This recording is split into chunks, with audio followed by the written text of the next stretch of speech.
Welcome back. This will be part B of our video lecture on section 1.3 concerning lines and planes. If you remember, in part A, we did lines in both normal and vector form. We considered planes in both normal and vector form. And today our task is to look at distance problems and the cross product. So let's begin with distance problems. So here's a typical problem. Let gamma be a plane in R3 with equation ax plus by plus cz equals d. So that's the general form of an equation in the plane. Let P have coordinates x0, y0, and z0. Let that be a point in three-dimensional space. This formula says that the distance from that point to the plane is given by this formula. Now what I want us to do is to head over to the document camera and I'll show you how we can derive this formula. So join me over there. All right, welcome to the document camera. I've taken the liberty of transcribing some of the information onto this fresh sheet of paper here. Here's the general form of the equation of the plane. Here's this point in space with coordinates x0, y0, and z0. So here's my picture. I've got my plane. I've got my point that's perhaps sitting off of the plane, and I want to know how close is it to the plane? What is this distance to the plane? So we're kind of imagining that there's some point in the plane that's as close as it possibly could be to our given point, and we want to know what's the distance from that point to that closest point in the plane. So that's the idea. Now, here's what we have to do. We basically have to say, all right, this plane has been given to us in its kind of by its general equation, but from that we can abstract the normal vector. So n is going to have components a, b, and c. So we know what this normal vector is. We can imagine that there's a point on the plane that's given by this vector little p. All right. Now what we're going to do in order to get our hands on this distance is we're going to invent another vector that points to x0, y0, and z0. Let's call that vector q.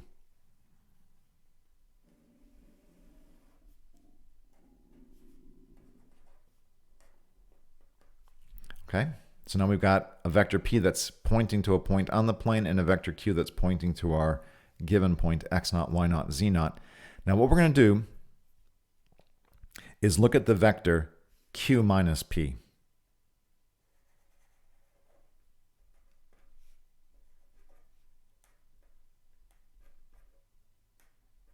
Okay, so there's the vector q minus p. And what we can do now is use the projection of this vector onto the normal vector.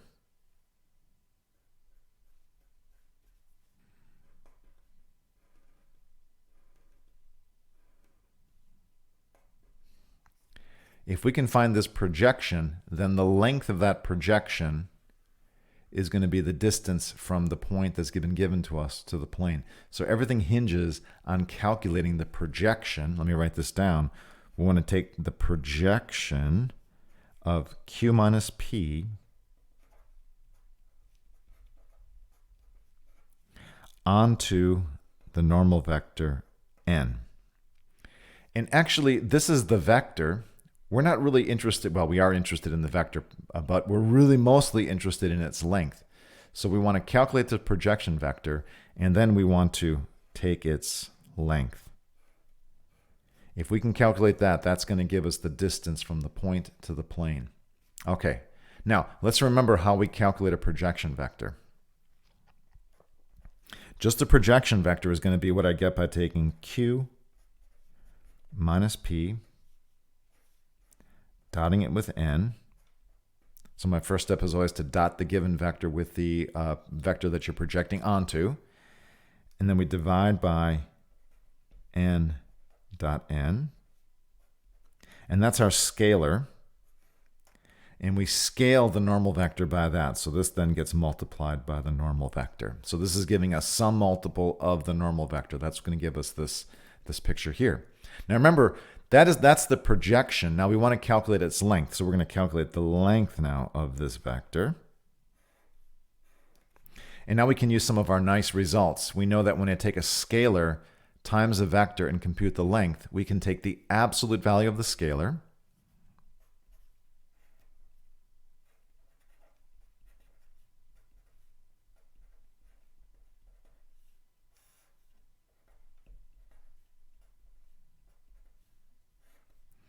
times the length of the vector. So I can separate this out into two pieces, the length of the scalar, so to speak, times the length of the vector. Okay, now let's work on this a little bit more. I can apply the absolute value to the numerator and the denominator separately, and I'll realize that in the denominator I don't really need the absolute value because a vector dotted with itself is just the length of that vector squared. So in my next move, I'll keep the absolute values upstairs.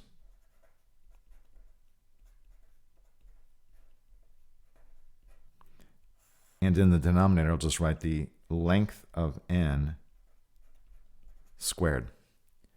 But I'm still multiplying by the length of n here. Okay? And now in my next step, I'll cancel one of these lengths of n.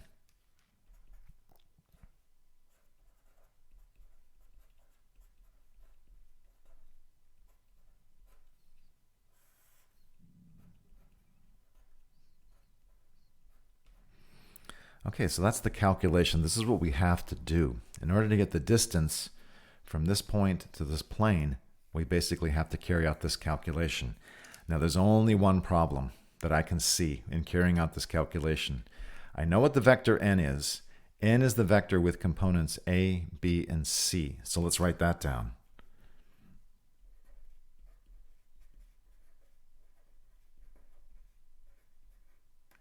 I know what the vector q is because that's given from the data. I have this point, so my vector q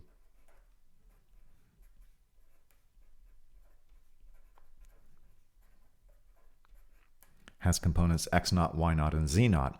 The thing I don't know is what are the components of this vector p, where we're just imagining p is just any vector that is pointing to a point on the plane, and we don't have components for p.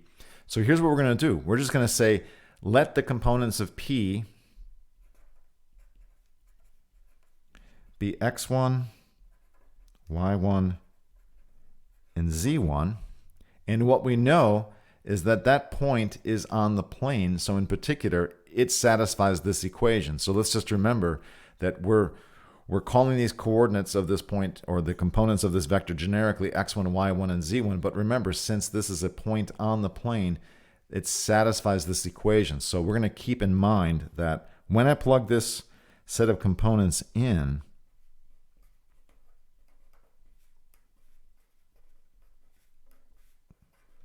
it satisfies this equation. So that's kind of like a really key insight. We have to remember to keep that at the ready, because we're going to use this at a critical point in our argument. So we're using the fact that this point is on the plane gamma to assert that its components satisfy this general equation. So let's hold that thought. Okay, now let's work on this numerator. If I take q minus p,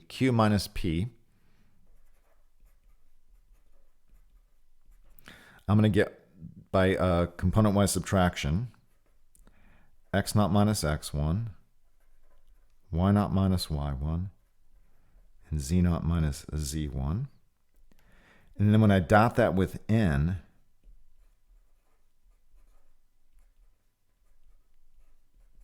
I'm going to get the multiplication component-wise, and then the addition. So we're going to get a x0 minus x1 plus b y0 minus y1 plus c z0 minus z1. Now I'm going to distribute the a's, the b's, and the c's, and I'm going to collect terms that are like each other. So I'm going to distribute, and then I'll pull all the things that have subscript 0 on them together, and I'll pull all the things that have subscript 1 together. So by doing some work with distribution and recollection, we'll have ax0, that'll take care of that term, by0, and cz0 together. Then I'll have a minus sign. I'll have the ax1, the by1, and the cz1. But here's where we bring back our fact, right? x1, y1, z1 is a point on the plane, so this collapses down to just d.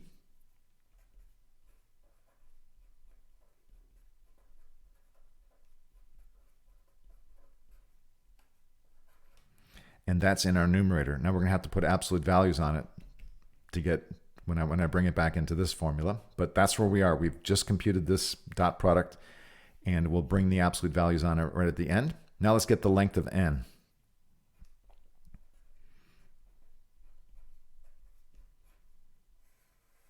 That's always going to be the square root of the sum of the squares of the components. So inside there we'll have a squared plus b squared plus c squared.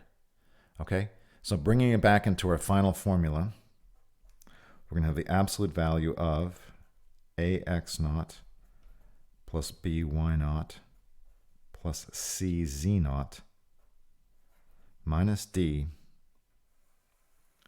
divided by the square root of a squared plus b squared plus c squared. And that's the distance from this point to the plane. It has this very simple formula. This formula is very easy to use. The way I like to think about it is when I want to calculate the distance from this point to this plane, having this general equation, I just think of bringing d to the other side and thinking of the equation of the plane as ax plus by plus cz minus d. Then I imagine plugging the point in. That's not going to necessarily be equal to 0 because the point is not on the plane, but I can take whatever that distance is, whatever that length is, and take its absolute value. That's what forms the numerator. And then I'd simply divide by the sum of the squares, square root of the sum of the squares of the normal vector, which coincides with the coefficients coming from the general equation of the plane. So this is a fairly easy formula to apply. A little bit involved to develop, but fairly easy to apply. So let's go ahead and work a problem where we just take some data and apply this formula. So I'll see you back at the class notes. Let's take a look at the following problem. We're being asked to find the distance from a point P with coordinates 1, 5, and 4 to the plane with general equation negative 3x plus 4y plus 12z equals 2. Let's head over to the document camera and show how we can apply our previous theorem to quickly find the distance from the point P to this plane. I'll see you over there. All right, so let's apply our result to this situation. We've got a point, we've got the equation of a plane in general form, and we want to find the distance from that point to that plane. So our formula says the distance from P to the plane is going to be what I get by basically plugging in, bringing the 2 to the other side. So we'll have in the numerator negative 3 times 1 plus 4 times 5 plus 12 times 4. That's what I get when I plug my point into this general form. And then I scoot 2 to the other side, minus 2. And then I divide by the sum of the squares, negative 3 squared, 4 squared, and 12 squared. Now I've rigged this up so that this denominator is nice. 3 squared plus 4 squared plus 12 squared is going to give us 169, which is 13 squared. So this denominator is simply 13. And the numerator is going to be what I get when I combine negative 3 with 20 and 48 minus 2. Okay, and if you compute that in absolute value, you're going to get 63. And so this is going to be 63 over 13. And that's our final answer. Okay, so hopefully you see that even though the formula was fairly involved to generate, it's actually very easy to use. All right, so we simply take our point, we can plug it in, scoot the d, in this case the 2 to the other side, take the absolute value, and then divide by the length of the normal vector, which is in this case going to be negative 3, 4, 12. All right, good. So the distance from that point to the plane is 63/13, and that draws an end to this problem. I will join you back at the class notes for some more material. Our next topic is the cross product. Now it's important to understand that the cross product is an operation on vectors in three-dimensional space. So it's only pertaining to three-dimensional space, or R3. And it takes in a pair of vectors.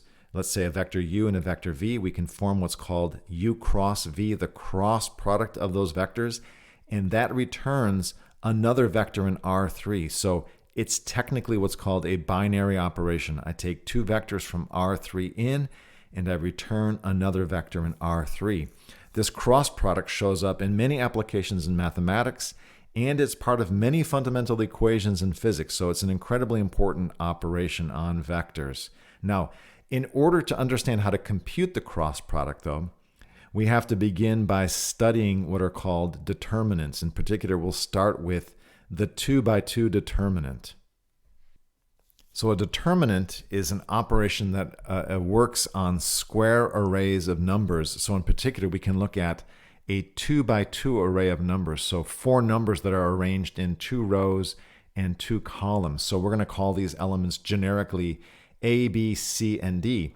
When I put these single bars around the square array, I am asking for what's called the determinant of that square array, and that's going to be a single number. And in the case of a 2x2 array, in the case of this little square array, it's very easy to compute the determinant. We simply multiply across this main diagonal first, so we're going to get A times D, and then we subtract the product across this other diagonal. So we're going to get AD minus BC. So just thinking about looking at these products on these diagonals, we can quickly compute the determinant of a 2x2 array. Now, just to make sure that this idea is fixed in our minds properly, let's take a look at this little 2x2 array down here. When we multiply across this main diagonal, we're going to get 3 times -1, and then we're going to subtract the product along this other diagonal, so we're going to get minus 4 times 2, and that's going to give us a final answer of -11. So the determinant of that 2x2 array is simply the number -11. So that's how to compute the determinant of a 2x2 array. Next, I'll show you how to calculate the determinant of a 3x3 array of numbers. So that's going to be 9 numbers arranged in 3 rows and 3 columns. I'm going to label these elements generically A through I. So we want to calculate the determinant of this 3x3 array. Now I'm going to show you the method, a method that's usually called cofactor expansion. It's a way of taking the 3x3 array and breaking it down into a sequence of 2x2 subarrays. So here's the basic idea. Associated with each element across the top of this array, so associated with A, B, and C, there is a subarray that's a 2x2 array. And you can always get it by, in the case of A, let's say, taking out its column and taking out its row. What's left over is the 2x2 subarray consisting of E, F, H, and I. So we're going to retain the column and row structure of this subarray. So the first part of our calculation is to say, take the element A and multiply by the determinant of its 2x2 subarray. Okay. The next step, we have to remember this, the next step is considered to be in a negatively signed position. So we inherit a negative sign for this position. We take the element B and we multiply by the determinant of its corresponding 2x2 subarray. So again, I take out the column that B sits in, I take out the row that B sits in, and I'm left with the 2x2 subarray D, G, F, I. So there's D, G, F, and I. And so I multiply minus B times the 2x2 subarray's determinant. Finally, I get to element C in this top row. I take the element C, I'm back into what's called a positive position. So positive, negative, positive position. So it's plus C times the corresponding 2x2 subarray. So I wipe out the row, wipe out the column, and I'm left with D, E, G, and H. So D, E, G, and H. So what I'm able to do by this method of cofactor expansion is to take the 3x3 array and to compute its determinant by reducing the problem down to 3 determinant calculations now on 2x2 arrays. And since we know how to compute the determinant of a 2x2 array, now the rest of the calculation can be done. I think the best way to think about this, or the best way to understand this, is to just get our hands dirty and let's work through a calculation of a 3x3 determinant. So join me at the document camera and we'll work out the details of the determinant of this particular 3x3 array. So I'll see you over there. All right, welcome back. Let's work out this 3x3 determinant using this method of cofactor expansion. And just remember, we're going to be expanding by using this top row. This has This is in a positive position, a negative position, and a positive position. So we just have to keep track of those positions and just be careful working out the cofactors. So let's see what we're going to get. We're going to start with a 1. And that's going to multiply the 2 by 2 determinant that I get by eliminating the row and the column that the 1 sits in. So that's going to reduce down to this little 2 by 2. So we're going to go 1, 2, 3, -1.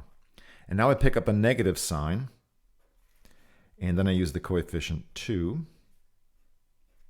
And it's going to multiply the 2 by 2 cofactor that I get by eliminating the row and the column that the 2 is sitting in. So I'll have the 2, the 3, the 2, and the -1.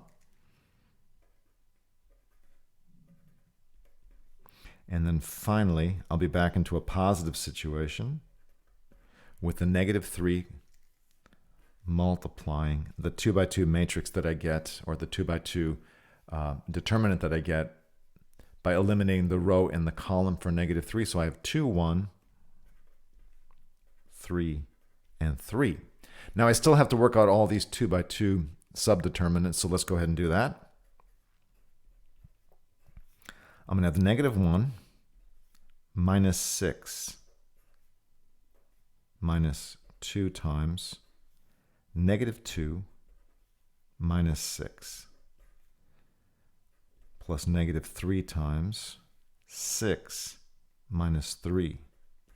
Okay, so just slow down here if you need to. I try to slow down as well, just so I don't make a mistake. -7 times 1 is -7. Inside here I have -8, but it's being multiplied by 2, so I have a -16, but then I'm negating that, so this will be +16.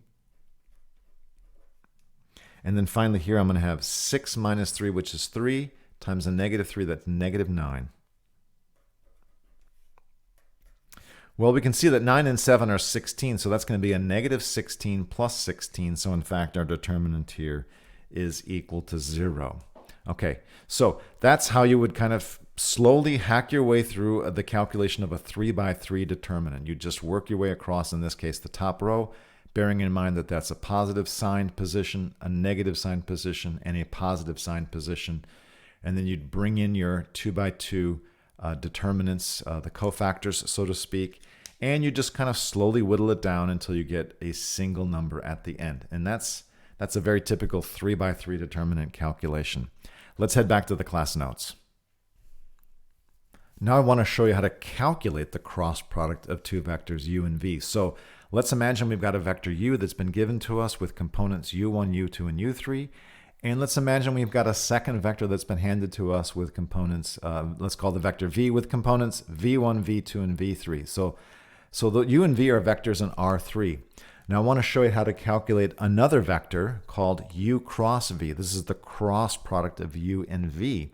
Now the idea is we're going to leverage our understanding of how to calculate determinants of 3 by 3 arrays to show us an effective way of computing the cross product of u and v. So here's the important thing. I have to show you how to construct this array. So if I'm calculating u cross v, the top row of my array is going to consist of the standard unit vectors e1, e2, and e3. The second row of my array is going to come from u because u is appearing first. It's appearing on the left, so it will become the second row of the array. And since v is appearing on the right or last, it will be in the last row of the array. Now this gives us a formal 3 by 3 array. Now we have to understand that this top row is consisting of vectors. These are not numbers, and so technically speaking, this is not an array of numbers. Nonetheless, we can use our method of cofactor expansion to write out the cross product. We're going to have E1 multiplying the determinant of the 2 by 2 subarray. We'll have minus E2 multiplying the determinant of the corresponding 2 by 2 subarray. And finally, we'll have E3 multiplying the determinant of the corresponding 2 by 2 subarray. So, in other words, we'll allow ourselves to formally use the method of cofactor expansion as a way of, as a device, so to speak, for calculating the cross product.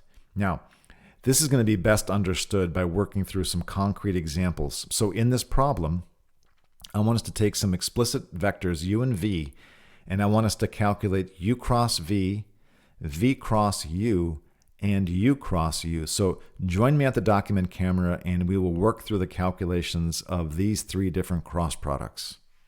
Okay, so let's work out some cross products. I've got vectors u and v, and we're going to work out u cross v, v cross u, and u cross u. So we're going to do three separate cross product calculations. And we're going to need some space to work because these do take up a little bit of space. So I'm going to do the first calculation, u cross v, up here. Now, we have to understand that this is kind of just a formal determinant calculation. We're using the method of how a determinant is calculated to help us understand how this cross product calculation comes out. So, in fact, we're not putting numbers here in our top row. We're actually putting standard unit vectors, and we're in three-dimensional space, so we're going to write these as E1, E2, and E3. All right? And now we have to be very careful here, as we'll see. There's a difference here.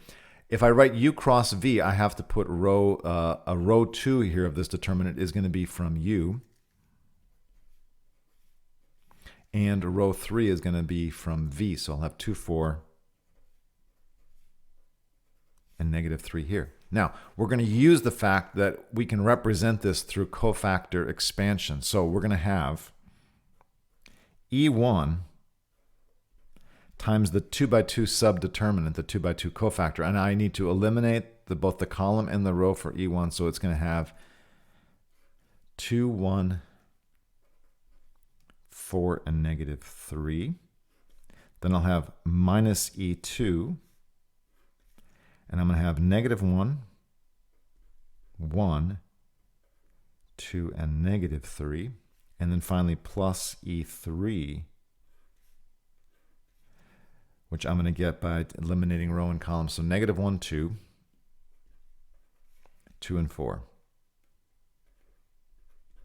Okay, so let's just, before we start calculating, let's make sure we've got all of our subparts correct.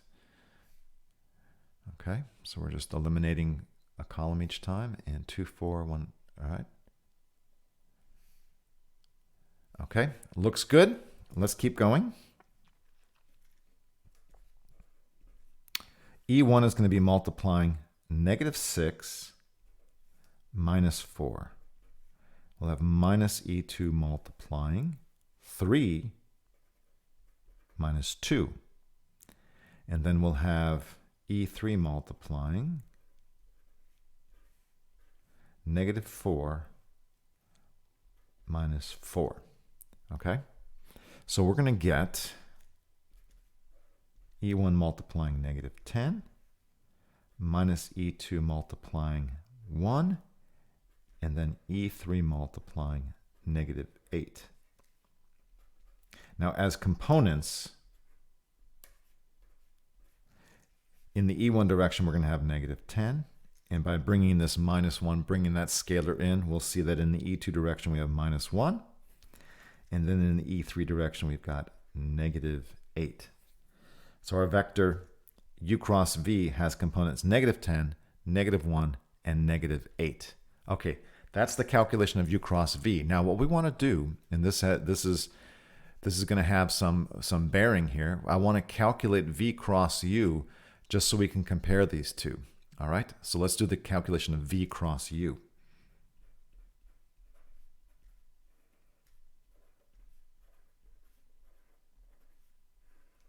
The only difference is the order in which I fill in the rows.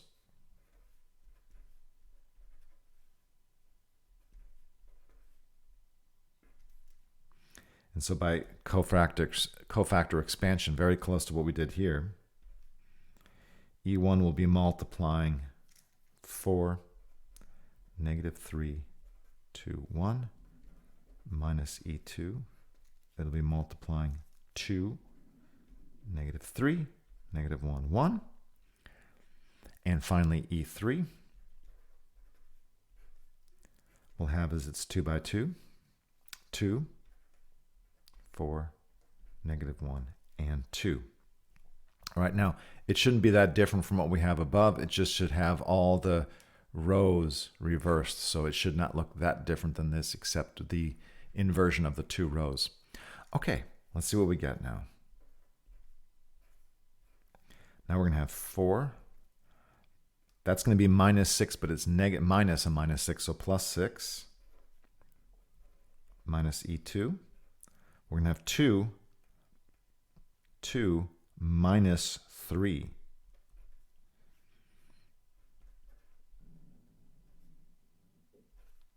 And here we'll have 4 minus a minus 4.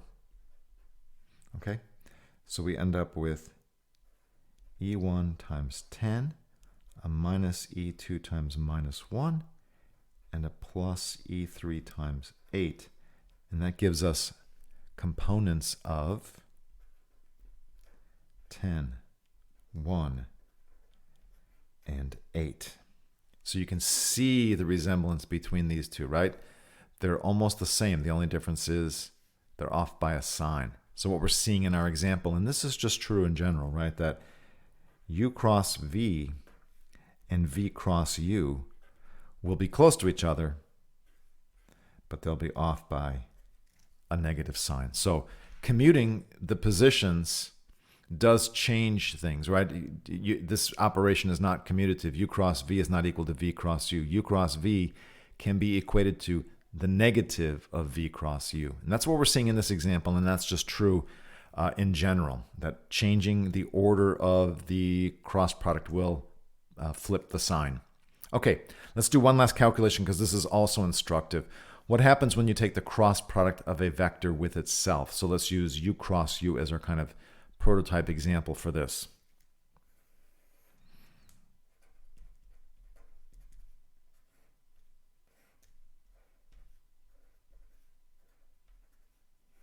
So now I'm just feeding in the rows of U here and here.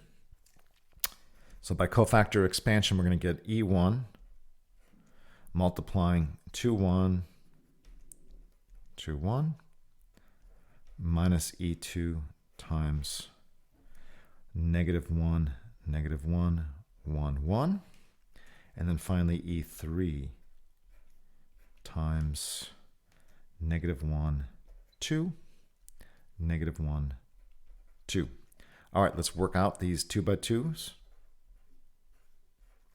I'm going to have 2 minus 2.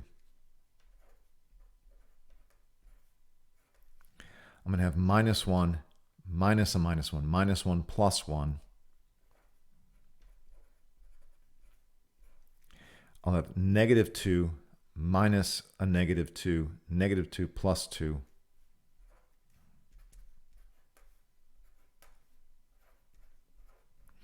So we can see in the case of U cross U that we just end up with the 0 vector. The vector, all of whose components are 0. And again, that is also another general principle. So there's a couple of things that we can learn just from these concrete examples, right? That cross product is not commutative. Changing the order of the cross product does change the value of the cross product. It introduces a negative sign. And the cross product of a vector with itself is the 0 vector. Let's return to the class notes and investigate some of these important properties of the cross product. Now in this slide, I want to highlight some of the essential properties of the cross product. So let U and V be vectors in R3. The first statement says that U cross V is the negative of V cross U. Now we saw this in our example, and this highlights an important property of the cross product. It is not a commutative operation.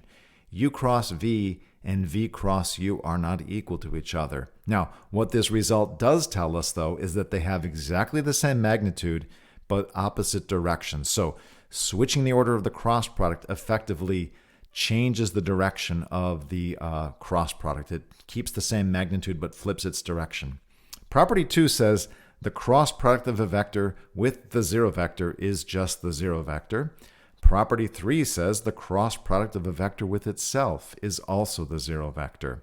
Now, property 4 is very interesting. It says if I take U cross V and dot it with U, or if I take U cross V and dot it with V, in either case, I get 0. And so this is highlighting an important property of the cross product, namely that it is orthogonal to both u and v. So when you think of the vectors u and v in three-dimensional space, you have to imagine that when you form the cross product, you're producing a vector which is orthogonal to both u and to v.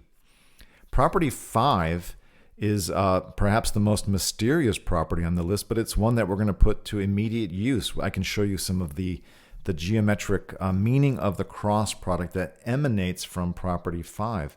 And what is property 5 allowing us to do? It's allowing us to think about how we would calculate the length of the cross product in terms of some other things. So it says the length of the cross product squared can be reconciled as the length of u squared times the length of v squared minus the dot product of u and v squared. So it's a rather mysterious formula. I'm not going to show you how to prove it, but I will show you how we can put this to use. Now we know that the cross product of u and v is going to be orthogonal to both u and to v, and that does give us, in a sense, two different ways that the cross product could emanate from the vectors u and v. And what I'm going to show you here is a way to think about how to calculate the direction of the cross product according to what's called the right-hand rule. So if I want to think about the direction of of u cross v, what I need to do is orient my hand so that my index finger is pointing along the direction of u, my second finger is pointing along the direction of v, and the direction in which my thumb is pointing, and again, I'm using my right hand, the direction of my right thumb is the direction of u cross v. So this right-hand rule allows us to quickly calculate at least the direction of the cross product. Now let's start putting some of our work to use. So in this problem, let u and v be vectors in R3, and let theta be the angle between them. Show that the length of u cross v can be rendered as the length of u times the length of v times the sine of the angle theta. So let's go to the document camera and work out the proof of this. Welcome back to the document camera. In this problem, we're going to work out a special formula for the length of the cross product of a pair of vectors u and v. So this is a very celebrated and useful formula for the length of the cross product. And quite honestly, this would be very difficult if we didn't get to stand on the shoulders of another result. So let me remind you that property 4 from our previous theorem said that we can think of the length squared of the cross product in terms of the products of the lengths of the vectors squared minus the dot product of the vectors squared. So this is going to be our launching pad for proving this result. So instead of looking directly at the length of u cross v, it helps in this case to use this property and start with the length of u cross v squared. Now, let's continue. We've gone from the length of u cross v squared to this right-hand side. Let's continue working on this. Let's remember that u dot v can be written as length of u times length of v times the cosine of the angle between them. So this can be written as length of u squared times length of v squared minus, and in these parentheses, I'm going to put length of u, length of v, and the cosine of the angle between the vectors u and v.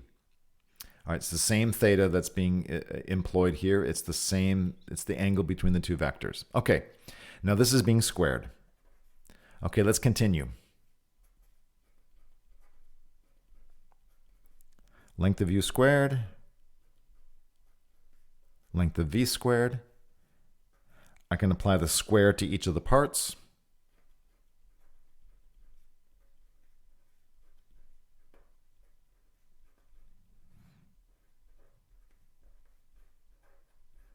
Okay, and now what do I see here? I see that both of these terms have a common length of u squared, length of v squared. I can factor that out.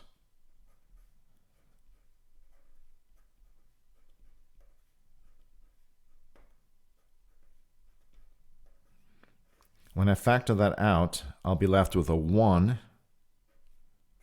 And when I factor it out of this term, I'll be left with a cosine squared. And now, of course, you realize that 1 minus cosine squared is just sine squared.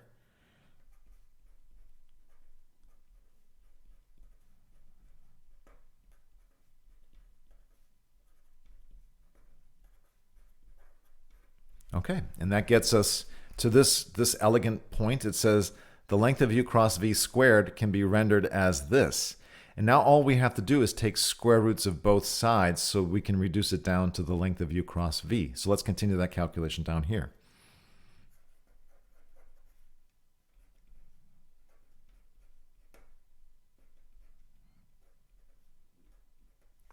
Now I am relying on the fact that this number, the length of u cross v, is bigger than or equal to 0. So when I take the square root of the square, I can just get that quantity. That's already a non-negative quantity. And now I have to apply the square root to this right-hand side.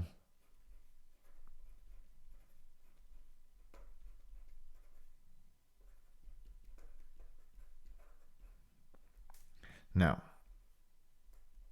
I can apply the square root to each of the terms separately, and the length of u is a non-negative term, so this is just going to be the length of u. The length of v is a non-negative term, so when I take the square root of the square, I'm just going to get the length of v. And now I have to be a little fussy here. When I take the square root of the square of a number in general, I get its absolute value. Okay, so I can certainly write that. And now I just have to be a little fussy and think about the situation here. Let's remember that the sine function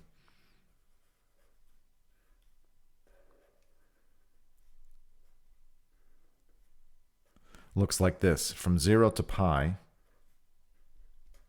it's always going to be bigger than or equal to 0. And the angle between a pair of vectors is always going to be an angle that's between 0 and pi. So the sine function is always going to be bigger than or equal to 0 in the range in which theta will fall. So in fact, even this part can be rendered as simply sine theta. I don't have to worry about the absolute values.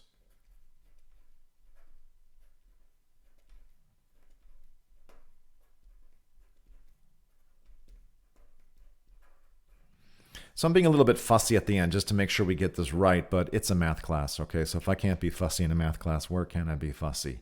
But that gets us to our final destination. We now know how to calculate, and this is actually a really a beautiful result that says I know how to calculate the length of a cross product simply by knowing the length of each of the vectors and the angle between them. So it's kind of the companion result that we saw for the dot product, that the dot product of a pair of vectors can be determined by their lengths and the cosine of the angle between them.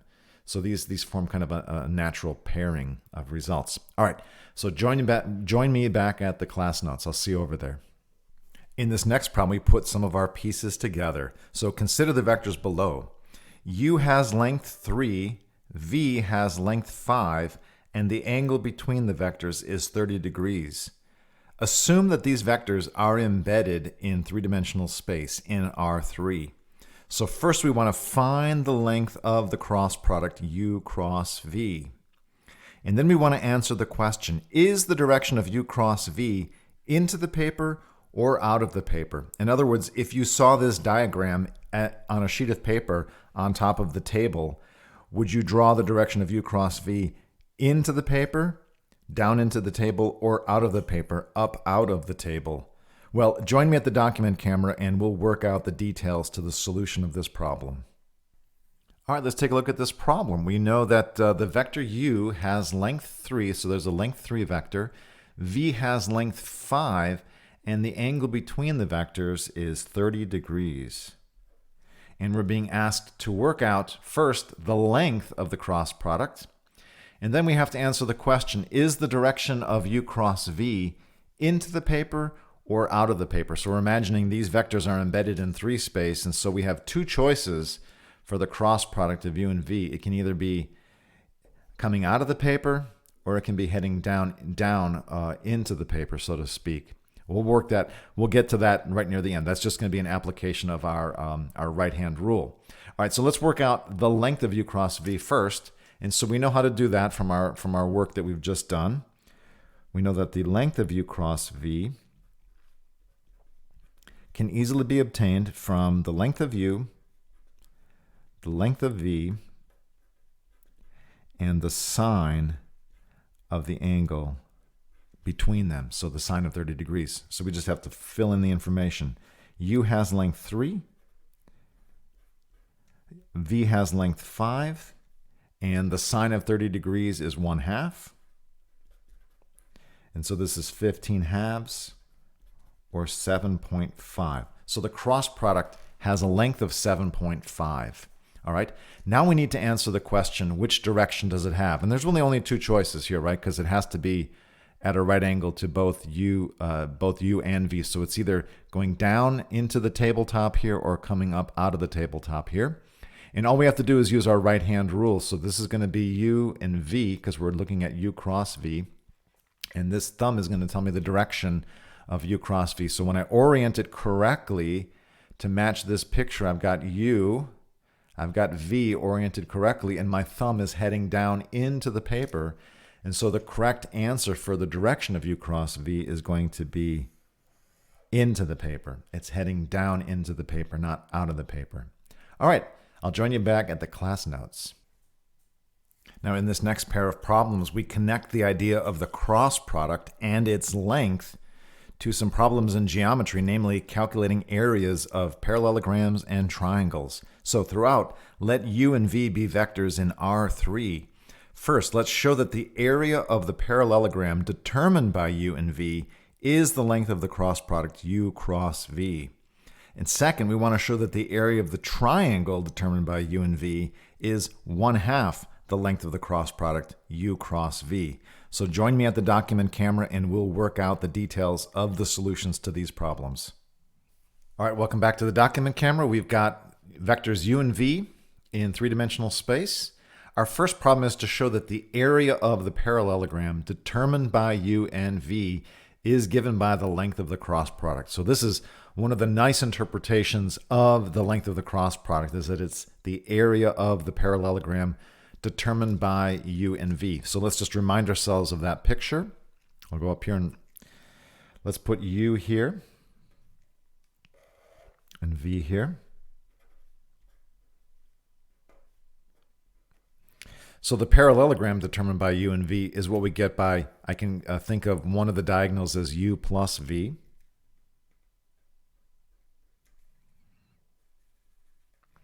So I can just think of translating u or v and u into these positions here. And so this main diagonal here would be u plus v. And this diagonal here would be either u minus v or v minus u, depending upon how we would want to draw it into that position. Okay. Now, this is the parallelogram that is determined by u and v, and we want to calculate the area of this parallelogram. Now, to get the area of a parallelogram, all we need to know is the length of its base, and so we can think of the base here as being determined by the length of u. And then we would need to know the height of the parallelogram. So I'm going to impose that into this picture here. We would need to know how to calculate the height of that parallelogram. Well, let's say that the angle between u and v is theta. I do know that h divided by the length of v, so that's the opposite side divided by the hypotenuse, can be expressed as the sine of theta.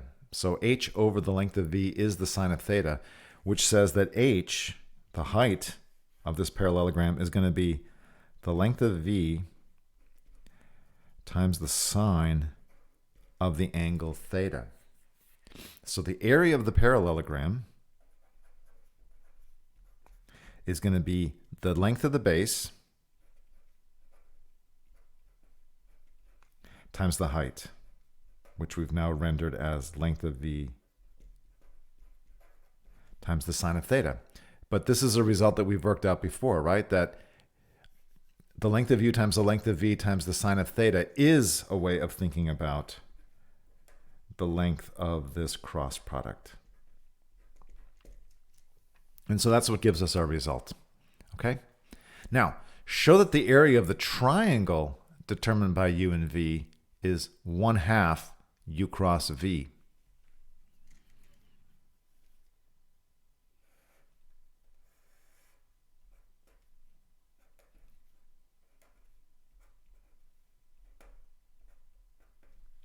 So the triangle determined by u and v we can think of as the origin and then the tips of each of these vectors. We would normally either describe this as u minus v or v minus u, depending upon which way we'd want to point that vector. But the point is that these 3 points, the origin, the tip of v, and the tip of u, give us a triangle, and we want to get the area of this triangle. Now, the easiest thing to do is to realize that this is just half of the implied parallelogram.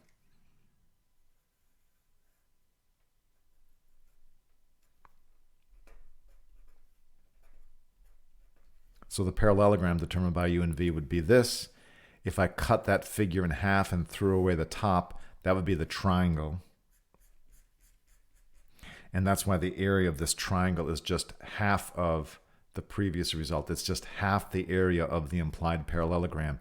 So we get this result basically for free. We get this because we understand that the triangle determined by u and v is simply half of the parallelogram determined by u and v. Okay, so that brings a conclusion to this problem. These are some really nice formulas, and I can show you how to put these to use. So let's head back to the class notes. So let's put the results of our previous problem to use. So in part 1, we're going to find the area of the parallelogram determined by a vector u with components 1, 0, and 3, and a vector v with components -2, -1, and 0. So that's part 1. In part 2, we're going to find the area of the triangle in the plane with corners at A, 1, 1, B, 3, 4, and C, 2, 5. So join me at the document camera to see solutions to these problems. All right, welcome back to the document camera. Let's work out solutions to problems 1 and 2. Now, these are going to take a little bit of space, so what I'm going to do is work these on a separate sheet of paper, and I've transcribed some of the information that we need already for problems 1 and 2. So we want to find the area of the parallelogram determined by the vectors u and v listed here. And what we can do is simply first compute the cross product of u and v, and then calculate its length, and that will be the same as calculating the area of the parallelogram. So our first task here in this problem is to first compute u cross v.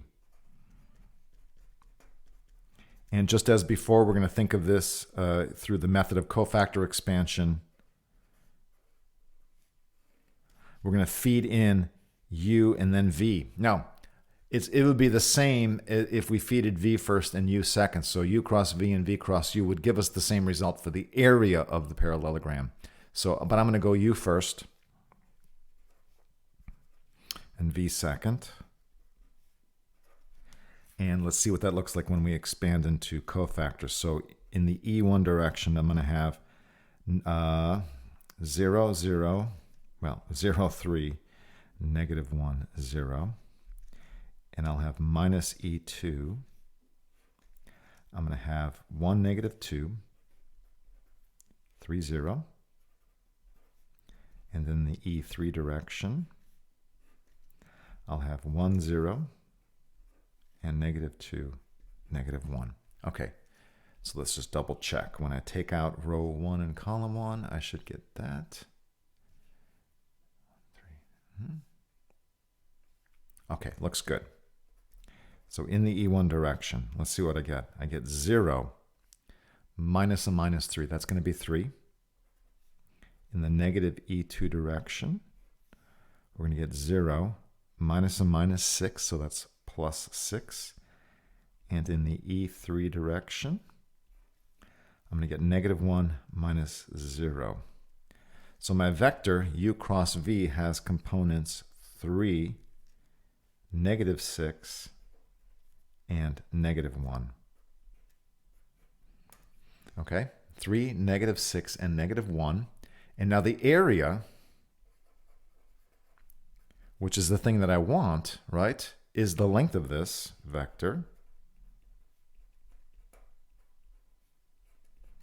And so that's what I get by simply finishing it up with the sum of the squares of the components. So I have 9 plus 36 plus 1. So that's the square root of 46. That's the area of this parallelogram. All right. That ends part 1. Let's head over to do part 2. This one's a little more involved, but as we'll see, it's got a nice vector interpretation and solution. So here we've got 3 points in the plane. And we want to find the area of the triangle determined by these 3 points. Now, we don't have to do this part technically, but I think it'll help to picture these points in space. So let's give ourselves a little XY coordinate system and see what's going on here. It doesn't have to be a perfect picture. Just a rough representation of the situation will help us though. So A is going to be situated here at 1, 1. B is going to be at 3, 4. Roughly there. And C is going to be at 2, 5. 1, 2, 3, 4, 5. So roughly there.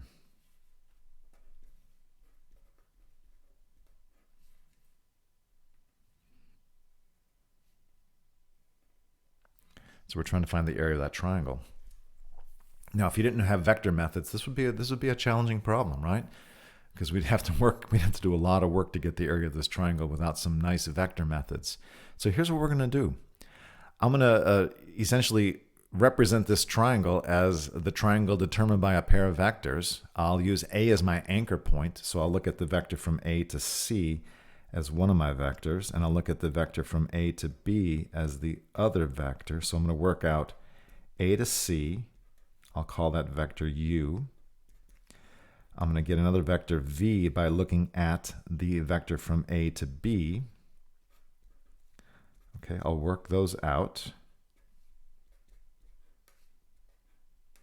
And then I'll have to show you one more trick. All right, so let's get the vector from A to C. So when I go from A to C, I have to imagine orienting myself at 1, 1. And so from A to C, that's going to be 1 unit and 4 units. So the components are going to be 1 and 4. And to do A to B, I'll have 2 units to the right and 3 units up. So it'll be 1, 4, and 2, 3.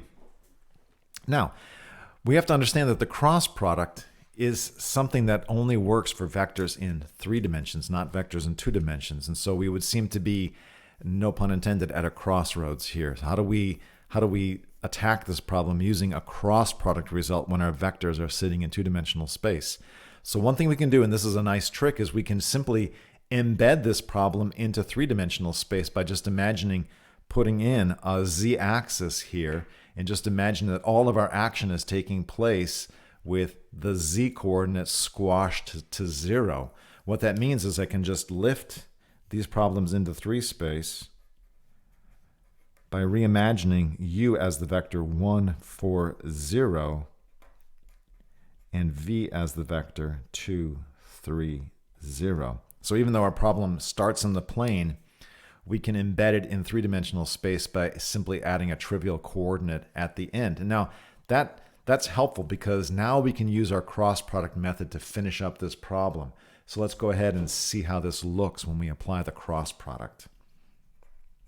So u cross v is going to be formally what I get by working out this determinant. I'm going to feed them in the direction u first and v second. And let's see what we get when we work out the cofactors. So E1 is going to be multiplied by the 2 by 2, 4, 0, 3, 0, minus E2, 1, 2, 0, 0, and then finally E3, 1, 4, 2, 3. Now let's work out these 2 by 2 determinants. We're going to get 4 times 0 minus 3 times 0, so that's going to be E1 times 0. In the minus E2 direction, we'll have 1 times 0 and 2 times 0. That's also 0. And then in the E3 direction, we will have 3 minus 8 minus 5. So we're going to have the vector 0, 0, negative 5. Now, this is always going to happen anytime I put it in this trivial third component. So anytime I lift my problem from 2 dimensions into 3 dimensions and put in this 0 trivial component, it's going to always have this column of zeros here, which is going to show up here. It's going to show up here. It's going to make both of these determinants equal to 0.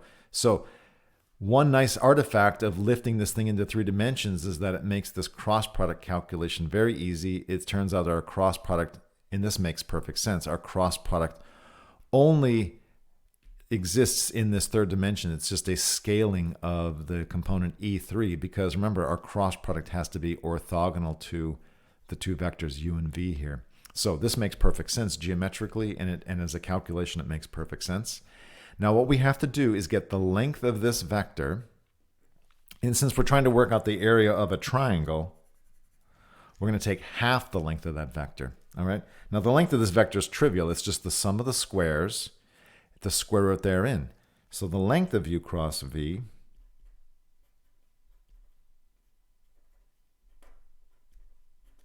is simply going to be 0 squared plus 0 squared plus 5 squared. So it's going to be the square root of 25. So that's just 5. And so the area of the triangle we're after is going to be half of that. And so it contains 2.5 units of area. All right, so that triangle determined by the points A, B, and C contains 2.5 units of area. And again, I would challenge you to try to work this problem out without vector methods. With vector methods and a little bit of patience here, we can work it out and get an area of 2.5. See if you can do this without vector methods and compare the two. All right, so that's all I wanted to show you, a couple of geometric results using the cross product. So let's head back to the class notes. Let's close section 1.3 by considering this problem. Find the general equation of the plane passing through the points A, B, and C with these specified coordinates. Let's go to the document camera and I'll show you how we can use these 3 points to determine the general equation of the plane. Welcome back to the document camera. We're going to find the general equation of the plane passing through the 3 points A, B, and C. Now, the picture I'm about to draw you is just to aid us in thinking our way through this problem. This is not going to be correct in any kind of geometric sense, but it just gives us a way of thinking through the problem. So let's just kind of picture what's going on here. We've got 3 points, let's say A, B, and C, situated in 3-dimensional space, and we've got their coordinates here. Now, what we want to do is we want to imagine the plane that's being carried by those 3 points. We want to work out the general equation of the plane. And one way we can do this is by using vector methods. What I need is a normal vector. I need a vector that's normal to the plane, and one way of doing that is to invoke the cross product. So let's take a look at a pair of vectors that are implied by these 3 points. Let's use A as our anchor point. And let's think of the vector u as the vector that's determined, let's say, by A and B. And let's think of v as the vector that's determined by A and C. Okay? When we get the cross product of u and v, that's going to give us a third vector that's orthogonal to both u and to v. And so that's going to give us our direction vector, our normal vector. Our normal vector for the plane, n, can be obtained by doing the calculation of u cross v.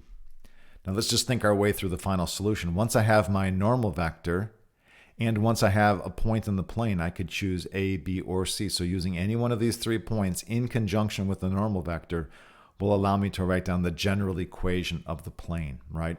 So that'll be an easy thing to do at the end once we have the normal vector worked out.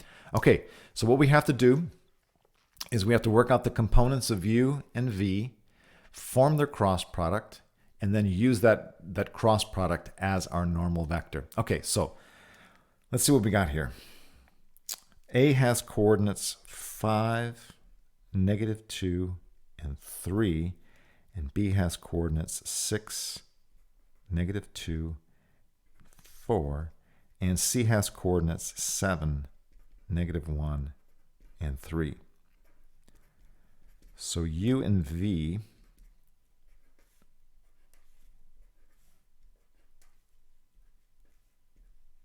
will have components. Let's work them out. All right, so 6 minus 5 is going to give us 1. Negative 2 minus a negative 2, so that's negative 2 plus 2. That's going to be 0. And 4 minus 3 is 1. So u is simply 1, 0, 1. And let's work out the vector from A to C, which we're calling v. So I'm going to have 7 minus 5, which is 2. Negative 1 minus a negative 2. So negative 1 plus 2, that's a 1. And 3 minus 3 is 0. So there's u and v. Now we have to work out their cross product. Let's do that calculation down here.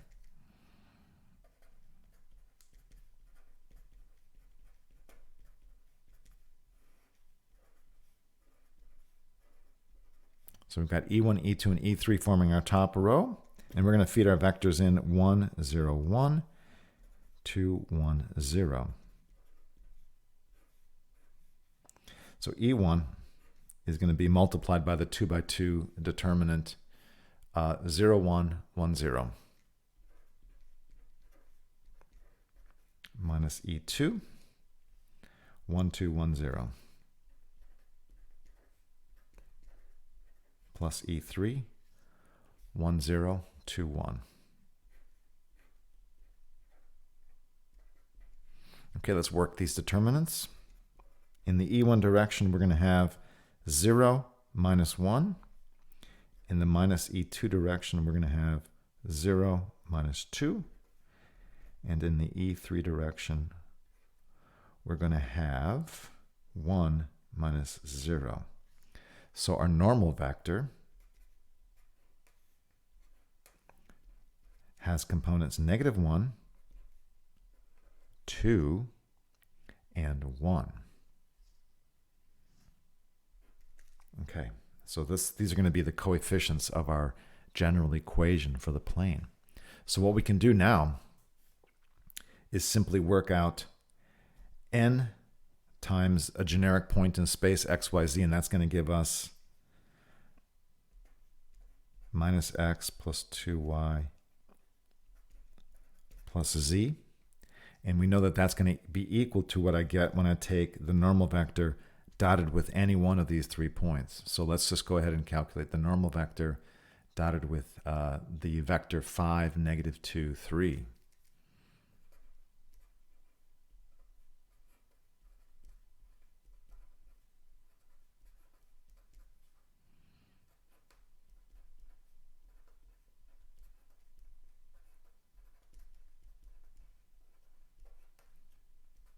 So we're going to get negative 5, negative 4, plus 3, which is negative 6. So this is going to be negative x plus 2y plus z. So this is kind of our n times generic point x, y, z. And on this side, we're going to have n dotted with a specific point, and that's going to be negative 6. And so there's the general form of the equation of our plane. And you can see how the vector methods made this very nice, because we could simply take the data, take the 3 points, generate 2 vectors that sit in the plane, and then use the cross product to get a vector that's normal to both of them, and then we're off and running. Okay, now this is not the only way to do this problem. We could have done this problem another way, but this is certainly a very quick and expedient method for solving, finding the general equation for the plane, passing through these 3 points A, B, and C.